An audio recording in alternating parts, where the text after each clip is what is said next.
السلام علیکم. آپ دیکھ رہے ہیں علم عالم ود عباسی. میرا نام ہے زید الرحمن. آج ہم حدیث پڑھیں گے نیت کے بارے میں کہ ہماری نیت کا ہماری زندگی پہ کیا اثر پڑتا ہے. حضرت عمر رضی اللہ تعالی عنہ نے ممبر پر کھڑے ہوتے وقت فرمایا، میں نے رسول اللہ صلی اللہ علیہ وآلہ وسلم کو فرماتے ہوئے سنا، تمام اعمال کا دار و مدار نیت پر ہے اور ہر شخص کو وہی ملے گا جس کی اس نے نیت کی. پھر جس نے دنیا کمانے یا کسی عورت سے شادی کرنے کے غرض سے ہجرت کی، اس کی ہجرت اسی کام کے لیے ہوگی. دراصل حضور صلی اللہ علیہ وآلہ وسلم کے بعد یا اسلام میں پہلے نا عرب جو تھے وہ اجمی لوگوں سے اور نسل کے جو اجمی نسل کے لوگ ہوتے تھے ان سے شادیاں اپنی نہیں تھی، اپنی لڑکیوں کی کرتے. بعد میں عربی جو تھے وہ کرنے لگ پڑے، تو اجمی نسل کے جو لوگ تھے وہ ہجرت کر کے مدینہ میں اس غرض سے آتے تھے کہ ہم جا کے عربی لڑکی سے یا عربی عورت سے ہم شادی کر لیں گے. تو اس بارے میں حضور صلی اللہ علیہ وسلم نے فرمایا کہ اگر ہجرت جو ہے وہ صرف اسی نیت سے کی گئی ہے کہ میں جا کے ایک لڑکی سے عربی لڑکی سے شادی کر کے ادھر رہنا بہنا شروع کر دوں گا، تو وہ صرف اس کی یہی نیت ہوگی، اس کو اس کا ثواب اسی نیت سے ملے گا. اور اگر اس نیت سے کی جائے کہ جاتا ہے بندہ ہجرت کرتا ہے کہ میں حضور صلی اللہ علیہ وسلم کی قدموں میں رہوں اور ان کی درود پاک پڑھوں اور ان کی صحبت میں رہوں، ان کا جو جہاں وہ رہے بیٹھے اٹھے ہیں میں ادھر جا کے دیدار کروں، دیکھوں، اس ہواؤں کو محسوس کروں، تو ظاہر ہے اس کی نیت یہ ہے، تو اس وجہ سے اس کا یہی ثواب تو اس کو پھر یہی ملے گا نا. اسی طرح جو لوگ سعودیہ میں جاتے ہیں آج کل، اگر وہ اپنی نیت صرف یہ کر لے کہ میں جا کے عمرہ کروں گا، میں جا کے حضور کی خدمت کے لیے جا رہا ہوں، حضور کے دیدار کے لیے جا رہا ہوں، مدینے کے دیدار کے لیے جا رہا ہوں جہاں حضور چلتے پھرتے تھے، جہاں کی ہواؤں نے حضور کو محسوس کیا، جہاں کے پتھروں نے حضور کے پاؤں چومے، جہاں کی مٹی نے حضور کے پاؤں چومے، میں جا کے ادھر وہ دیکھنا چاہتا ہوں، وہ محسوس کرنا چاہتا ہوں، میں خانہ کعبہ کو دیکھنا چاہتا ہوں. اگر وہ اس نیت سے جا رہا ہے تو اس کو اس نیت کا ثواب تو ملے گا. حالانکہ ادھر سے لوگ جاتے ہیں کہ ہم جا کے ادھر کمائی کریں، ہم پیسے کمائیں، مگر اگر نیت یہ کر لی جائے کہ پیسے تو آنے ہی آنے ہیں نا، آپ نے ادھر کمانا ہی کمانا ہے. بہتر یہ ہے کہ اپنی نیت کو آپ اس بنا پہ آپ باہر جائیں کہ میں ادھر جا رہا ہوں اور خانہ کعبہ کے دیدار کے لیے، مدینہ شریف کے دیدار کے لیے، حضور کے جہاں حضور اٹھے بیٹھے چلے پھرے میں وہ چیزیں دیکھنے جا رہا ہوں. ٹھیک ہے، تو آپ کو ثواب تو ظاہر ہے پھر اسی چیز کا ملے گا، اس کا تو نہیں ملے گا کہ آپ پیسے کمانے جا رہے ہیں. اور اگر اس نیت سے ہم جاتے ہیں کہ ہم جا رہے ہیں سعودیہ بس پیسہ آ جائے، ظاہر ہے پھر حضور صلی اللہ علیہ وسلم نے فرمایا کہ جیسی نیت ہوگی ویسا ہی عمل ہوگا، جیسا عمل ہوگا ویسے ہی، یعنی کہ جیسی نیت آپ کریں گے ویسے ہی آپ کو اس کا صلہ ملے گا.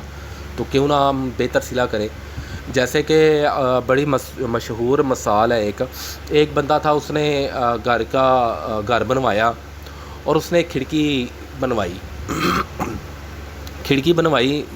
اس میں اس نے ایک کھڑکی اس وجہ سے بنوائی کہ مجھے نا ہوا ادھر سے آتی رہے. ہوا تو اسے آ رہی تھی، ٹھیک ہے، اسے ثواب تو کوئی نہ ملا، وہ تو اس نے تو صرف ہوا کے گھر سے اپنی کھڑکی بنوا لی. ایک بندہ اس نے اپنا مکان بنایا اور اس نے کھڑکی اس وجہ سے بنوائی کہ چلو اذان کی آواز آ جایا کرے گی، میں نماز ٹائم سے پڑھ لیا کروں گا یا میں اٹھ جایا کروں گا. اس کو ثواب کس چیز کا ملا؟ ہوا کا تو نہیں ملا، ہوا تو آنی آنی تھی، اس وجہ سے اس کو ثواب تو ملا اذان کا. چاہے وہ بعد میں سنے نہ سنے، وہ سویا رہے یا سستی کوتاہی ہو گئی یا وہ کہیں چلا گیا، مگر اس کھڑکی کا ثواب تا حیات جب تک وہ کھڑکی ہے اس کو وہ ملتا ہی جا رہا ہے.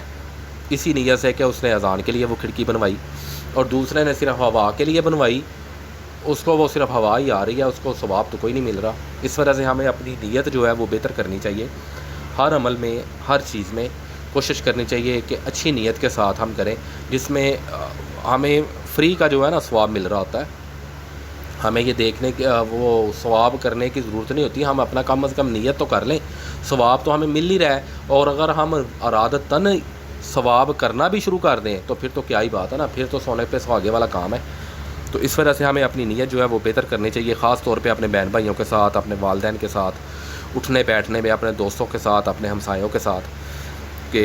ہم اگر کسی سے ملتے ہیں تو کس نیت سے مل رہے ہیں۔ کیا ہم کسی کے گھر جاتے ہیں، اکثر لوگ جاتے ہیں اچھا چلو جی جا کے نا ذرا بیماری کا پتہ لینے جا رہے ہیں، مگر جا کے ذرا چلو یار بوتل ہی پی آئیں، بوتل تو وہ پلائے گا۔ آپ نے نیت کس چیز کی ہے؟ بوتل پینے کی۔ آپ نے یہ نہیں کی کہ وہ بیمار ہے تو میں اس کی عیادت کے لیے جا رہا ہوں، عیادت کرنے کا ثواب ہے،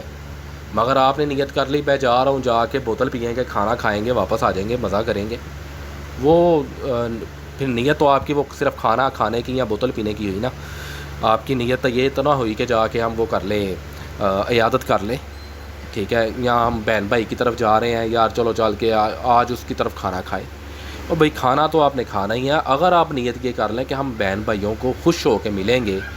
ٹھیک ہے، آپ کو اس کا ثواب ہے۔ کسی کو مسکراہٹ پاس کرنا دینا وہ بھی تو ثواب ہی ہے نا، ٹھیک ہے، کسی کو خوش ہو کے ملنا، خاص طور پہ بہن بھائیوں کو۔ کھانا کھانا وہ تو اپنی جگہ پہ ہے ہی ہے، وہ تو آپ نے کھانا ہی کھانا ہے، جب آپ جاؤ گے جو آپ کی قسمت میں ہوگا وہ تو مل ہی جانا ہے۔ مگر اگر آپ اس نیت سے جاتے ہیں کہ چلو یار دوسروں کو ہم اپنے بہن بھائیوں کو، والدین کو مسکرا کے ملیں، خوش ہو کے ملیں، تو وہ تو پھر ثواب ہے نا۔ یا جیسے اکثر بچے جو ہوتے ہیں، یا اکثر ہم بچوں کو کیا کہتے ہیں، والدین جو اپنے بچوں کو کیا کہہ رہے ہوتے ہیں، بابا آئے ہیں جا کے فٹافٹ ملو، وہ آپ کو چیزی دیں گے، وہ آپ کو چیز دیں گے، وہ آپ کو کوئی وہ کھانے والی چیز لے کے آئے ہیں۔ بچے بھی کس نیت سے آ کے ملتے ہیں کہ بابا آئے ہیں، باپ آیا ہے، وہ آ کے مل رہا ہے، وہ کوئی کیلا لے آیا ہے، سیب لے آیا ہے، یا کوئی ٹافی لے آیا ہے، یا چاکلیٹ لے آیا ہے، وہ اس نیت سے مل رہے ہیں، کیونکہ اس کی ماں جو ہوتی ہے وہ بچوں کو یہی سکھا رہی ہوتی ہے۔ حالانکہ ماں جو ہوتی ہے وہ حدیث پاک میں ہے نا، حضور صلی اللہ علیہ وسلم نے فرمایا کہ بچے کی جو سب سے پہلی درسگاہ ہے وہ ماں کی گود ہے۔ یہ ماؤں کو چاہیے کہ وہ یہ چیز بچوں کو سکھائیں کہ باپ آیا اس کو خوش ہو کے ملنا ہے، بیٹا آپ کو ثواب ملے گا، کھانے پینے کی چیز ہے یا کوئی بھی چیز ہے وہ تو لے کے آ ہی رہا ہے باپ آپ کا، مگر آپ اسے خوش ہو کے ملیں، خوش ہو کے ملیں گے تو آپ کو اس کا ثواب ہوگا، اللہ تعالیٰ آپ سے خوش ہوگا۔ مگر ہم کو بچوں کو یہ نہیں سکھا رہے ہوتے، ٹھیک ہے، ہمیں ہماری خاص طور پہ جو مائیں بہنیں ہیں ان کو چاہیے کہ بچوں کو یہی سکھائیں کہ جی والد آپ کا آیا ہے، باپ آپ کا آیا ہے، اسے خوش ہو کے ملو، اچھے اخلاق سے ملو، اس سے جا کے پیار کرو تاکہ وہ بھی خوش ہو، آپ بھی خوش ہو، آپ کو ثواب ملے گا اس کا۔ چیز تو اس نے لانی ہے نا، ظاہر ہے باپ کو اپنے بچوں سے، اپنے گھر والوں سے پیار تو ہوتا ہی ہے، ٹھیک ہے، مگر وہ سب کچھ جتنی اس کی گنجائش ہوتی ہے وہ لے کے آتا ہی ہے، مگر ہم جو ہوتے ہیں نا وہ یہ نہیں سکھاتے بچوں کو، ہمیں یہ سکھانا چاہیے۔ اس کے علاوہ اور بھی بڑی چیزیں ہیں جس میں ہم اپنے نیت جو ہے وہ ہمیں بہتر کرنی چاہیے۔ بہرحال ویڈیو زیادہ لمبی ہو گئی ہے، میں آپ سے اجازت چاہتا ہوں۔ اللہ آپ کا حامی و ناصر ہو، اور اللہ تعالیٰ آپ کو خوشیاں دے، اللہ تعالیٰ آپ پہ اپنی رحمت کرے اور ہم پہ بھی کرے۔ اوکے جی، اللہ حافظ۔